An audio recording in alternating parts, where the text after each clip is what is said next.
Bem, pessoal, com a responsabilidade por sucessão empresarial, nós terminamos a primeira espécie de classificação prevista no Código Tributário Nacional, ou seja, nós finalizamos o estudo da responsabilidade dos sucessores. De modo que agora nós partiremos para a segunda espécie de responsabilidade, de acordo com o CTN, que é a responsabilidade de terceiros devedores. Essa responsabilidade de terceiros devedores, ela vai se fundamentar, ela vai ter como fundamento um dever de zelo legal ou contratual que determinadas pessoas têm na administração do patrimônio de outras. Então vejam que o fundamento da responsabilidade de terceiros, diferentemente da responsabilidade dos sucessores, não é um evento sucessório. Aqui não vai existir um evento sucessório que vai fazer com que a responsabilidade do contribuinte seja transferida para a responsabilidade para a pessoa do responsável. Aqui não existe nada disso. Esse evento sucessório não existe na responsabilidade de terceiros devedores. O fundamento aqui é o dever de zelo. É o dever de zelo, por exemplo, que o tutor tem com relação à administração do patrimônio do menor tutelado. É o dever de zelo que os pais têm na administração do patrimônio dos filhos menores, certo? Então, o fundamento aqui da responsabilidade de terceiros é esse dever de zelo.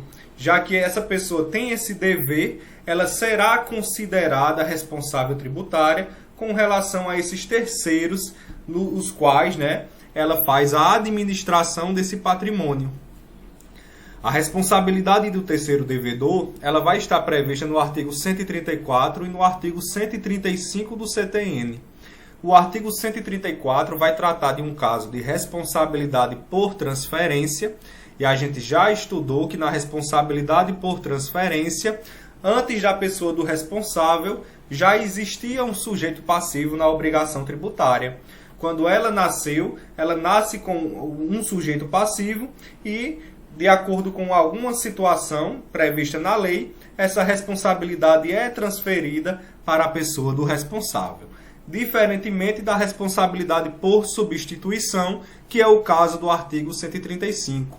Na responsabilidade por substituição, a pessoa do responsável ela já é sujeito passivo desde o momento em que nasce a obrigação tributária, certo? Então, na responsabilidade por substituição, o contribuinte nunca chega a ser sujeito passivo, porque o responsável já é sujeito passivo desde o momento em que ocorre o fato gerador e nasce a obrigação tributária, tá certo?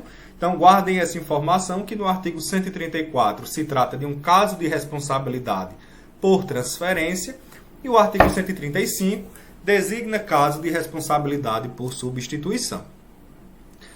E aí, gente, o artigo 134 do CTN vai tratar da responsabilidade de terceiro com atuação regular.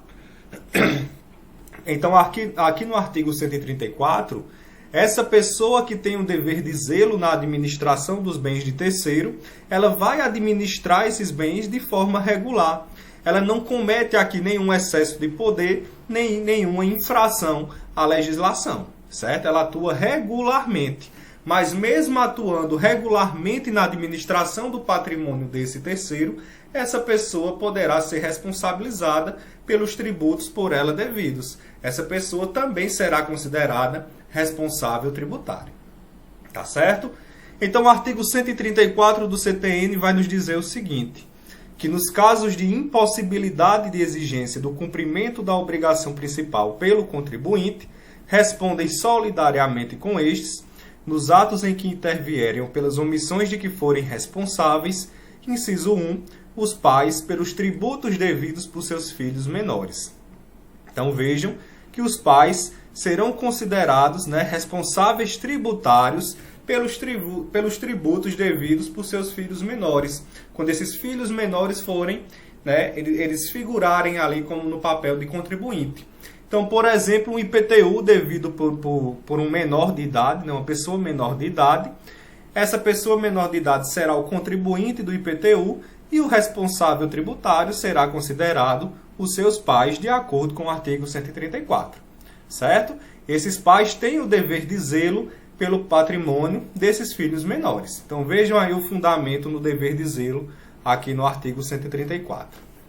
Da mesma forma que os pais, os tutores e curadores serão responsáveis pelos tributos devidos por seus tutelados ou curatelados. Da mesma forma, tá, gente? Mesmo fundamento aqui é o dever de zelo. Inciso 3, os administradores de bens de terceiros pelos tributos devidos por estes. Inciso 4, o inventariante pelos tributos devidos pelo espólio, certo? Esse inventariante tem que administrar os bens que integram o espólio e ele será o responsável tributário pelos tributos devidos por esse espólio, né? Em um processo aí de inventário. Inciso 5. O síndico e o comissário pelos tributos devidos pela massa falida ou pelo concordatário. Inciso 6. Os tabeliães, escrivães e demais serventuários de ofício pelos tributos devidos sobre os atos praticados por eles ou perante eles em razão do seu ofício. Os sócios, no caso de liquidação de sociedade de pessoas. E parágrafo único disposto nesse artigo, só se aplica em matéria de penalidades as de caráter moratório. Tá certo? Então vejam aqui, gente, que o contribuinte, nessa responsabilidade de terceiro com atuação regular, geralmente vai ser uma pessoa incapaz ou vai ser aí um patrimônio, um conjunto de bens despido de personalidade jurídica, como ocorre com o espólio, tá certo? Motivo pelo qual tem que haver um responsável tributário com relação ao patrimônio, né, aos tributos devidos por esse contribuinte. Lembrando que esses incapazes, eles têm capacidade tributária passiva, nós já estudamos isso. Um menor de idade, por exemplo, ele pode figurar no polo passivo de uma obrigação tributária no papel de contribuinte. A gente viu que a capacidade tributária passiva independe da capacidade civil das pessoas, tá? Mas esses incapazes eles terão um responsável tributário, que no caso são os pais ou os tutores, como a gente viu nos primeiros incisos do artigo 134. O que é que cumpre a gente saber com relação à responsabilidade do terceiro em atuação regular? Será que o fisco, né? Vamos aqui utilizar como exemplo o inciso 1. Né? Os pais eles são responsáveis pelos tributos devidos por seus filhos menores. Será, por exemplo, imagina aí o IPTU devido por um filho menor. Será que o fisco municipal, né? O município pode cobrar diretamente esse IPTU dos pais? Ou primeiro ele tem que cobrar do contribuinte, que é o filho menor, para depois buscar aí o recebimento do tributo dos pais, que é o responsável, né? Enfim, essa responsabilidade é de que tipo? Será subsidiária? Será solidária? O fisco pode cobrar de qualquer um deles, independentemente de qualquer ordem pré-estabelecida? Ou será pessoal? Apenas o responsável responderá sozinho por esse tributo, né? O contribuinte será afastado. Então a gente tem que entender o caput do artigo 134 para a gente saber que tipo de responsabilidade de terceiro é essa. E o artigo 134, ele comete uma impropriedade. Pela leitura do artigo 134, não tem como a gente saber se se trata de uma responsabilidade subsidiária ou de uma responsabilidade solidária. Ele faz essa confusão. Então, quando a gente lê o início, né, o caput do artigo 134, a gente verifica o seguinte, que nos casos de impossibilidade de exigência do cumprimento da obrigação principal pelo contribuinte, e aí a gente já para, né? Ele está dizendo aqui que a cobrança do responsável só vai ser possível depois, se for impossível, né, a exigência do cumprimento da obrigação pelo contribuinte. Então, o início do caput do artigo 134 está nos dizendo que primeiro tem que se cobrar o tributo do contribuinte para depois responder, né, responsabilizar a pessoa do responsável tributário. Então, se ele está estabelecendo essa ordem entre contribuinte e responsável, a gente entende que se trata de uma responsabilidade subsidiária. Há um benefício de ordem. Há aí uma ordem de preferência a ser observada, né, pelo fisco na cobrança desse tributo. Primeiro se cobra do contribuinte e, na impossibilidade, é que se busca o responsável para cumprir a obrigação. Primeiro se cobra dos filhos menores, quando esses forem contribuintes, e só na impossibilidade de se receber, né, de se cumprir a obrigação tributária por parte desses filhos, é que se busca o responsável tributário, que no caso são os pais. Só que depois disso, o caput do artigo 134 vai dizer o seguinte: respondem solidariamente. Então, após estabelecer o benefício de ordem, ele vai dizer que a responsabilidade é solidária. E aí, na solidariedade, nós já estudamos que não há benefício de ordem. Na solidariedade, o fisco pode cobrar aí de todos os devedores solidários conjuntamente ou de cada um deles, o que for mais conveniente. Não precisa obedecer uma ordem de preferência. Na solidariedade, ele não precisa primeiro cobrar do contribuinte para depois cobrar do responsável. E aí surge a dúvida, surge o questionamento.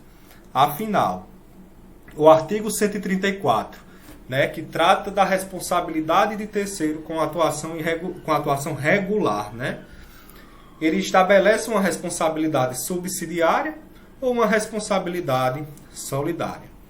E o entendimento que a gente vai levar, gente, de acordo com a doutrina majoritária e com a própria jurisprudência do STJ, é que se trata de uma responsabilidade subsidiária, tá certo? Eduardo Sabag, por exemplo, vai nos dizer que a responsabilidade solidária prevista no artigo supramencionado não é solidária plena, mas sim subsidiária. Ele está dizendo que a responsabilidade é sim subsidiária, tá? Primeiro se cobra do contribuinte e na impossibilidade dessa cobrança do contribuinte, procura-se o responsável tributário para cumprir com a obrigação tributária. Tá? Então é subsidiária, uma vez que não se pode cobrar tanto de um como de outro devedor, havendo uma ordem de preferência a ser seguida. Em primeiro lugar, cobra-se do contribuinte e, em segundo lugar, cobra-se do responsável. Há aqui um benefício de ordem. Do mesmo entendimento, partilha Ricardo Alexandre, que vai nos dizer também que a responsabilidade das pessoas enumeradas no dispositivo, no artigo 134, é subsidiária ou supletiva, estando claramente presente o benefício de ordem. Então, gente, se trata de uma responsabilidade subsidiária, primeiro o contribuinte, depois o responsável, e esse é o entendimento, inclusive, adotado pelo STJ. Então, vejo aqui que o STJ ele entendeu que a responsabilidade é subsidiária e é por transferência. Por que por transferência? Porque antes da responsabilidade desse terceiro, existia um sujeito passivo antes dele. Antes dele, o contribuinte figurava no polo passivo da obrigação tributária. E pelo fato desse contribuinte não poder, arcar com o pagamento do tributo, não poder cumprir com essa obrigação tributária, o fisco subsidiariamente procura o responsável tributário. Então, transfere-se a responsabilidade do contribuinte para o responsável. Na hipótese do inciso 1, transfere-se a responsabilidade do filho menor, que era o contribuinte, para o pai, que era responsável tributário. Por isso se fala aqui uma responsabilidade por transferência. Tá certo? Então, cuidado que, embora o caput do artigo 134 fale expressamente em solidariedade, não se trata aqui de responsabilidade solidária, e sim subsidiária. E aí, gente, esse artigo 134, ele vai ter que cumprir, ele estabelece, melhor dizendo, algumas condições. E a primeira dessas condições é que deve ser impossível exigir o cumprimento da obrigação tributária principal do contribuinte. Isso a gente já viu, certo?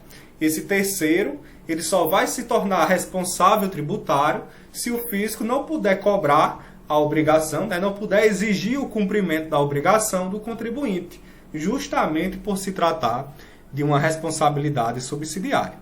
Então, aqui o terceiro, ele só vai se tornar responsável se o contribuinte não puder cumprir com a obrigação principal, certo? O fisco só vai acionar o responsável na cobrança judicial, por exemplo, se ele comprovar a ausência ou insuficiência de bens penhoráveis do patrimônio do contribuinte. Ele tem que fazer essa prova de que, primeiro, buscou o cumprimento da obrigação do contribuinte.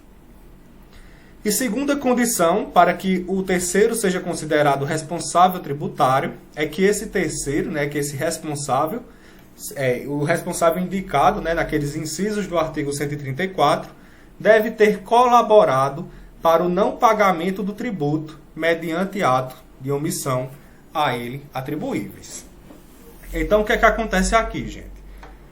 Eu falei para vocês que essas hipóteses do artigo 134 falam de uma atuação regular. Então, isso significa dizer que esse terceiro ele vai se tornar responsável tributário, mesmo tendo administrado regularmente o patrimônio, né, daquele outro que está estabelecido ali nos incisos do artigo 134. Então, não há aqui infração à lei, muito menos excesso de poderes na administração desse patrimônio. Mas, mesmo assim, ele se torna responsável tributário por força do artigo 134. Mas, de acordo com essa segunda condição, para que ele se torne responsável, ele tem que ter colaborado ali com o não pagamento do tributo mediante algum ato ou omissão. Né? Foi por conta de uma omissão desse terceiro, desse responsável, que não houve o cumprimento, não houve o pagamento do tributo por parte do contribuinte. Então, imagine aí, por exemplo, uma criança devedora de IPTU. Né? A criança ela pode ser contribuinte do IPTU se ela for proprietária de um imóvel, né, localizado em zona urbana. E aí o pai esquece de pagar o IPTU dessa criança na data do vencimento. Então, ou não houve aí nenhuma atuação irregular, nenhuma infração à lei, nenhum excesso de poder, o pai simplesmente esqueceu de pagar aquele tributo na data do vencimento. Por uma omissão do pai, ele não cumpriu, né, com a obrigação tributária principal de pagar o IPTU. E por conta disso, por conta dessa omissão dele, que não foi uma atuação irregular, tá certo? Não foi uma atuação dolosa, ele não quis fraudar a legislação, nada disso. Ele apenas esqueceu de pagar o tributo em dia. Por conta disso, ele vai se tornar responsável tributário, certo? Ele colaborou com o não pagamento do tributo. E ele é responsável tributário porque o artigo 134, inciso 1, vai dizer que os pais são responsáveis pelos tributos devidos pelos filhos menores, certo? Então, essas condições do artigo 134 têm que estar presentes no caso concreto para que esse terceiro se torne responsável tributário, ok? Outro exemplo, né, dessa segunda condição. Imagina aí que um inventariante, em um processo de inventário, deixou de recolher o IPVA de um veículo que integrava ali o espólio, né, o patrimônio do espólio.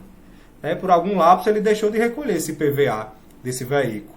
Por conta dessa omissão, esse inventariante vai se responsabilizar pelo pagamento do IPVA. Ele vai se tornar responsável tributário por força do artigo 134, que vai dizer aqui, ó, no inciso 4º, que o inventariante ele é responsável pelos tributos devidos pelo espólio. Ok? Observação quanto ao artigo 134, parágrafo único, que vai dizer que o disposto nesse artigo só se aplica em matéria de penalidades as de caráter moratório. E aqui a lógica disso é bastante simples. Se eu estou dizendo que essa responsabilidade do artigo 134 é do terceiro que atua regularmente na administração do patrimônio de outra pessoa, essa atuação regular significa dizer que não há qualquer infração à lei. Se não há infração à lei, não há qualquer penalidade a ser aplicada a esse responsável tributário. Por conta disso, o CTN vai dizer o seguinte: ele vai responder pelo tributo devido, por aquele ente ou pessoa que ele administra o patrimônio. Então, ele vai se tornar responsável pelo tributo e pelas multas.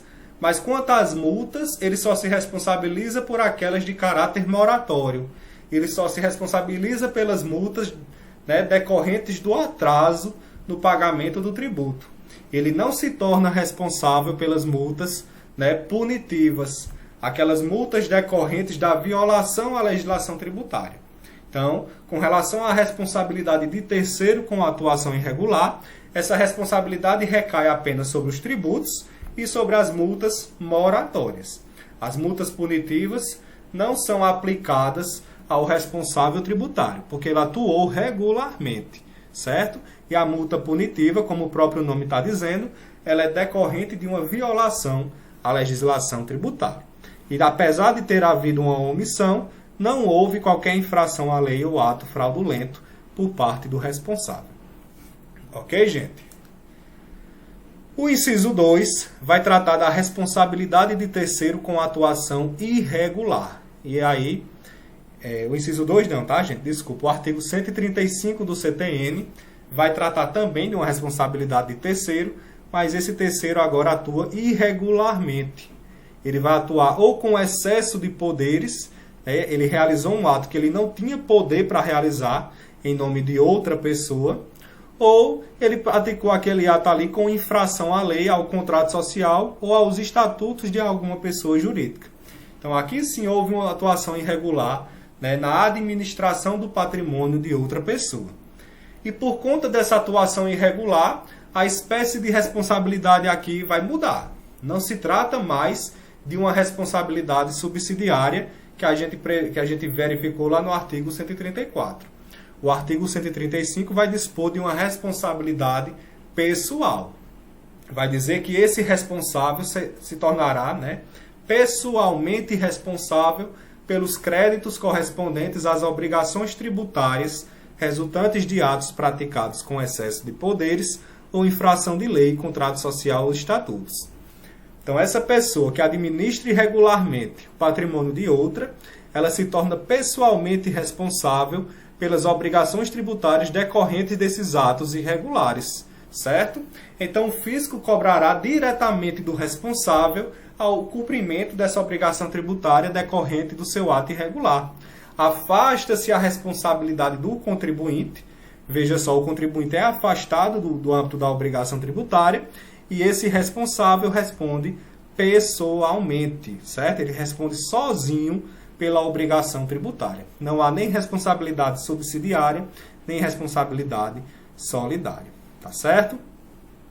E aí o artigo 135 vai dizer, ele é pessoalmente responsável pelos créditos correspondentes, né, a obrigações tributárias resultantes de atos praticados com excesso de poderes ou infração de lei, contrato social ou estatutos, né? Inciso 1, as pessoas referidas no artigo anterior. Então, todas aquelas pessoas referidas no artigo 134 também estão presentes aqui no artigo 135, mas aqueles responsáveis do artigo 134, dessa vez, vão ser pessoalmente responsáveis, justamente porque dessa vez atuaram irregularmente, tá certo? Então, o pai que administra irregularmente o patrimônio do filho menor, ele se tornará responsável tributário pelas obrigações decorrentes desses atos praticados, né, com infração à legislação ou com excesso de poderes. E ele não será apenas subsidiariamente responsável. Diante dessa atuação irregular, esse pai será pessoalmente responsável. Afasta-se aí a responsabilidade do filho, que era o contribuinte. Porque dessa vez, nessa atuação irregular, o contribuinte é uma verdadeira vítima da atuação irregular desse terceiro, certo? Desse responsável. Motivo pelo qual a lei, o artigo 135, só vai chamar o responsável para cumprir com a obrigação tributária. Ok? Então, a lógica aqui é bastante simples. Então, além das pessoas referidas no artigo 134, o inciso 2 vai tratar dos mandatários, prepostos ou empregados de uma pessoa jurídica, né? Quando a pessoa jurídica for o contribuinte e esses mandatários, prepostos ou empregados praticaram qualquer ato com excesso de poderes ou infração à lei, fazendo decorrer desse ato, né, uma obrigação tributária. Então, esses mandatários, prepostos e empregados responderão pessoalmente por essa obrigação que nasceu dessa atuação irregular.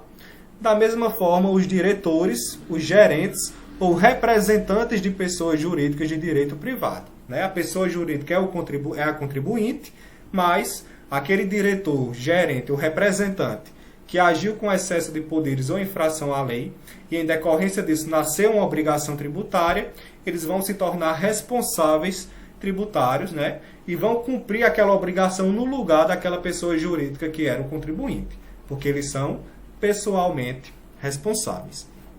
É por isso que eu disse inicialmente, gente, que o artigo 135 trata de uma responsabilidade por substituição, porque aqui, desde o momento do nascimento dessa obrigação tributária, esse responsável é chamado para cumprir essa obrigação. Ele integra o polo passivo da obrigação tributária no lugar do contribuinte. Aqui a pessoa jurídica, né, no inciso 3, ela nunca vai ser chamada para cumprir a obrigação tributária. Né? Quem vai ser chamado pessoalmente é o próprio diretor, gerente ou representante que fez nascer essa obrigação em decorrência de sua atuação irregular. Por isso que se trata aqui de uma responsabilidade por substituição. E aí, o artigo 135 vai dispor que a atuação irregular pode se dar de duas formas, certo? Pode se dar através de excesso de poderes, e através do excesso de poderes esse terceiro age além das atribuições que lhe foram outorgadas ou por lei, ou por contrato ou estatuto. Então, ele agiu de uma forma que ele não tinha poder para agir em nome daquela pessoa, certo? Ele agiu com excesso de poderes à lei, né, dos poderes conferidos por lei, por contrato ou por estatuto. Então vejam que aqui não há uma simples omissão, mas um verdadeiro ato comissivo desse terceiro. Ele agiu de uma forma que ele não tinha poderes para agir. Então, por exemplo, o estatuto social de uma determinada pessoa jurídica, né, de uma determinada sociedade, determina que o diretor só pode adquirir um bem imóvel com a anuência de todos os sócios. Então está dizendo ali, está lá no estatuto. O diretor da sociedade só pode adquirir um imóvel se todos os sócios concordarem. Imagine que esse diretor, com excesso de poderes, adquire um bem imóvel em nome da sociedade sem a anuência desses sócios, como determinava o estatuto. Certo? Então ele agiu aí com excesso de poderes na compra desse imóvel. Ao comprar esse imóvel, ele fez nascer a obrigação tributária para a pessoa jurídica, né, de pagar o IPTU. Então vejam aí que com excesso de poderes ele fez nascer uma obrigação tributária para a pessoa jurídica. Normalmente, né, se ele tivesse atuado regularmente, essa pessoa jurídica seria considerada aí o contribuinte, né, a contribuinte do IPTU, e ela deveria recolher o pagamento desse IPTU para o município. Mas como esse diretor agiu com excesso de poderes, afasta-se a responsabilidade da sociedade e responsabiliza-se pessoalmente o diretor que agiu com excesso de poderes. Esse diretor sozinho vai ter que cumprir com o pagamento, né, com a obrigação tributária principal de pagar o IPTU. Tá certo? Além do excesso de poderes, temos a infração à lei, contratos ou estatuto. Certo? E quando a gente fala em infração à lei, pensamos em uma atuação dolosa desse agente, né, no sentido mesmo de infringir a lei ou a legislação tributária. Então, houve um dolo aqui com relação à própria infração à lei ou do contrato ou do estatuto. As duas formas, elas vão caracterizar essa atuação irregular, tá certo? E aí, a primeira observação que a gente tem que fazer é a seguinte: será que o mero descumprimento da obrigação tributária principal configura infração à lei? Será que o simples fato de eu não recolher o tributo na data do vencimento significa, né, configura uma infração à lei? Ou o mero descumprimento não é uma infração à lei, certo? E aí o exemplo que eu coloquei para vocês vai fazer com que a gente esclareça essa pergunta. Então, no exemplo, imagine que o pai esqueceu de pagar o IPTU do imóvel do filho na data do vencimento. Se o imóvel é do filho, o filho é o contribuinte, né, do IPTU, e o pai, por força do artigo 134, é o responsável tributário pelo tributo devido pelo filho. Se a gente entende que essa omissão do pai, né, que o mero descumprimento em pagar o IPTU, em cumprir a obrigação principal, né, não configura infração à lei, o que é que acontece? Se não é infração à lei, se trata de uma atuação regular. E por se tratar de uma atuação regular, como a gente viu, o artigo 134 estabelece que a responsabilidade do pai é subsidiária, certo? Primeiro, o fisco municipal tentará buscar o cumprimento dessa obrigação perante o filho e só depois disso é que buscará o pai para adimplir com essa obrigação. Mas se a gente entende que essa simples omissão, que esse mero descumprimento, né, da obrigação configura uma infração à lei, a gente vai entender que esse pai que esqueceu de pagar o IPTU na data do vencimento atuou de forma irregular. E se ele atua de forma irregular, o artigo 135 vai dizer que o pai responde pessoalmente, né? Afasta-se aí o filho da obrigação e o pai pessoalmente vai responder pela obrigação tributária. Então, a gente tem que entender isso, né? E a resposta a gente já deu quando a gente estudou o artigo 134. Eu falei para vocês que uma das condições é que esse terceiro age de forma omissiva. E essa omissão não configura uma atuação irregular, não configura uma infração à lei. Então, o mero descumprimento da obrigação principal não configura infração à lei, certo? O não pagamento do tributo, sem qualquer dolo ou uma situação de fraude, apenas vai representar mora, certo? Não uma infração legal deflagradora aí de uma responsabilidade pessoal do artigo 135, certo? Lembrem-se daquela máxima que diz que o dolo, ele não se presume. A gente não pode presumir o dolo aqui do sujeito passivo, tá certo? Então, esse mero descumprimento, ele não significa que esse terceiro agiu de forma dolosa, de forma fraudulenta. Houve aqui apenas uma omissão que não configura uma infração à lei ou uma atuação irregular, motivo pelo qual o mero descumprimento da obrigação tributária principal não configura infração à lei e aplica-se à lei os ditames do artigo 134, que estabelece uma responsabilidade subsidiária. Ok, gente? Observação 2 se refere à dissolução irregular da sociedade, né? E aí imagina o seguinte exemplo, gente, uma dissolução irregular de uma sociedade. O que significa, o que é isso? Então imagina aí que no dia 1º de fevereiro, a sociedade empresária X estava em pleno funcionamento, certo? Todos os funcionários foram trabalhar, trabalharam normalmente, atenderam aí seus clientes, encerraram o expediente normalmente, como todos os dias. E o que é que acontece? No dia seguinte, no dia 2 de fevereiro de 2020, essa sociedade amanhece aí com as portas fechadas, né? Não abre, né? Então, de repente, sem adotar o procedimento legal cabível para a dissolução da sociedade, ela encerra totalmente suas atividades, certo? Ela encerra irregularmente essas atividades. Então, ela para de funcionar no domicílio fiscal sem a devida comunicação aos órgãos competentes. Ela não cumpre o procedimento legal da dissolução, tá certo? Então, isso é o que configura a dissolução irregular da sociedade.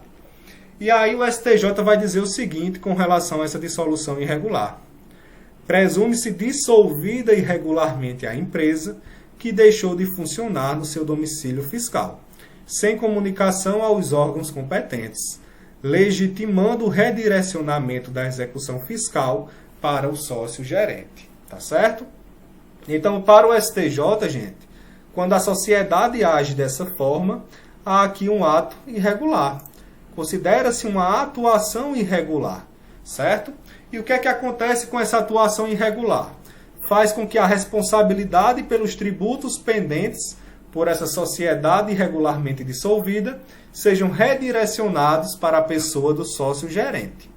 Então, vejam aqui que não é qualquer sócio que vai responder pelos tributos pendentes dessa sociedade dissolvida irregularmente, mas apenas aquele sócio que tinha poderes ali de gestão, de administração dessa sociedade, tá? O sócio administrador, também chamado de sócio gerente. Então, nessa situação de dissolução irregular de sociedade, não é qualquer sócio que vai se tornar responsável, apenas o sócio gerente, tá certo? Então, será qualquer sócio que poderá ser responsabilizado? E aqui o artigo 135 dá essa resposta, né? Deixa eu ajeitar aqui para vocês, né? O próprio artigo 135 vai estabelecer o seguinte: são pessoalmente responsáveis os diretores, gerentes ou representantes de pessoas jurídicas de direito privado. Então, somente aquele sócio que tinha o poder de gestão, que tinha o poder de direção, que administrava a sociedade, né? Independente mesmo do que esteja previsto no estatuto ali, né? No contrato social, melhor dizendo, da unidade empresarial, é aquele sócio que, de fato, administrava aquela sociedade que vai se tornar responsável tributário.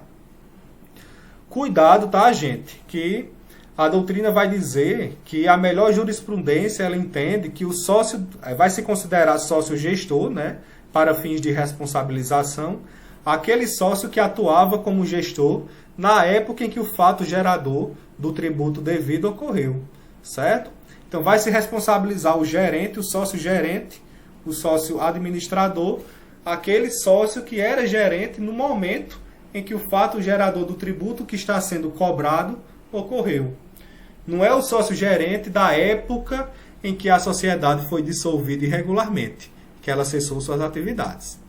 O que foi que aconteceu? O STJ, em um julgado recente, entendeu que deve se responsabilizar o sócio-gerente, que era gerente, né, que era gestor, no momento da dissolução irregular da sociedade. Aquele sócio que era gestor no dia em que a sociedade cessou irregularmente suas atividades. Não o sócio-gerente na data do fato gerador do tributo que está sendo cobrado.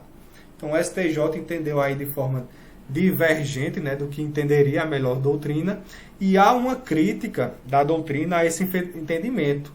Porque a doutrina vai dizer que quando a gente entende que o sócio-gerente, no momento da dissolução irregular, é o responsável, bastaria aí, né, os sócios que praticaram a fraude, colocar um gerente, ou melhor dizendo, colocar um laranja para figurar como sócio-gerente, né? E aí, no momento da dissolução irregular, essa responsabilidade iria ser direcionada a esse laranja. Então, há essa crítica da doutrina com relação a esse entendimento do STJ, mas o STJ deve aí pacificar esse entendimento, certo? Já que houve essa modificação. Com relação a essa dissolução irregular da sociedade, o STJ também vai entender que essa responsabilidade é solidária entre o sócio-gerente e essa sociedade que ele integra, tá certo? Então, vai haver uma responsabilidade solidária entre o sócio-gerente, o responsável tributário, e a própria sociedade irregularmente dissolvida, tá? O próprio contribuinte. Então, foge um pouco aqui das responsabilidades previstas no artigo 134 e 135. Aqui a responsabilidade é solidária entre o sócio-gerente, o responsável, e o próprio contribuinte. Tá? Se a gente fosse seguir a regra do artigo 135, que trata da atuação irregular, a gente responsabilizaria apenas o sócio-gerente, né, que atuou irregularmente. Ele responderia pessoalmente, responderia sozinho.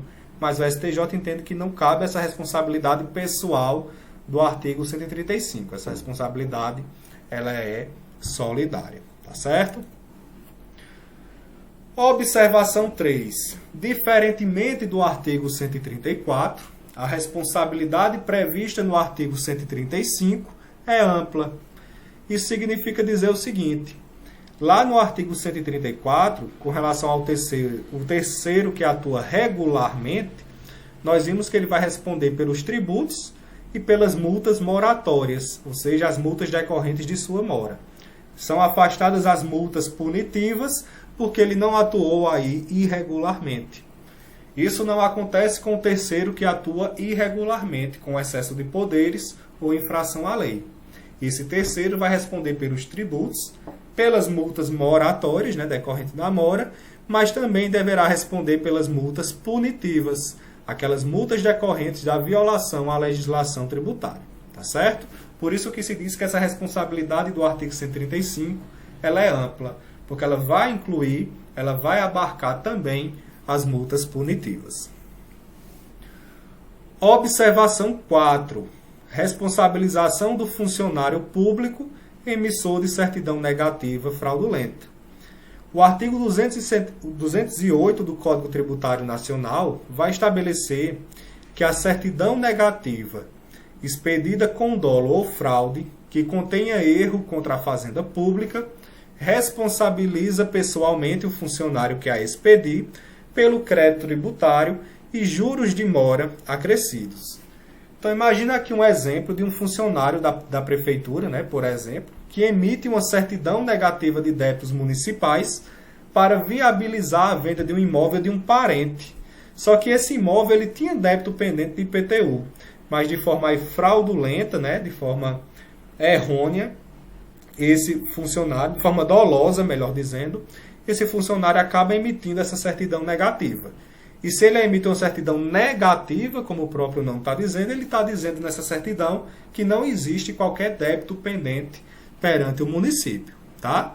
E aí o que é que o artigo 208 está dizendo? Esse funcionário público, que de forma dolosa ou de forma fraudulenta emitiu essa certidão negativa falsa, ele vai se responsabilizar pessoalmente pelo crédito tributário, pelo aquele débito que ele disse que não existe. Tá certo? Então, há essa responsabilidade pessoal do funcionário. Se há responsabilidade pessoal, lembre-se, né? Esse funcionário vai responder sozinho por essa obrigação tributária. Afasta-se aí a própria responsabilidade do contribuinte. Tá certo? Então, afasta-se a própria responsabilidade do contribuinte ou de outro responsável, como, por exemplo, ocorreria com o adquirente do imóvel. Esse funcionário vai responder sozinho, tá?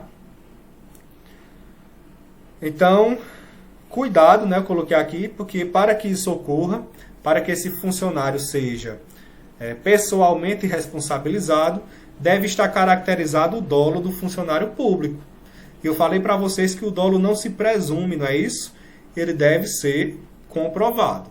Então, se não há comprovação de que esse funcionário público que emitiu essa certidão negativa, né, equivocada, agiu com dolo ou fraude, ele não poderá ser responsabilizado pessoalmente pelo tributo, né, pela obrigação tributária. Tá? E tem que haver essa prova do dolo desse funcionário público.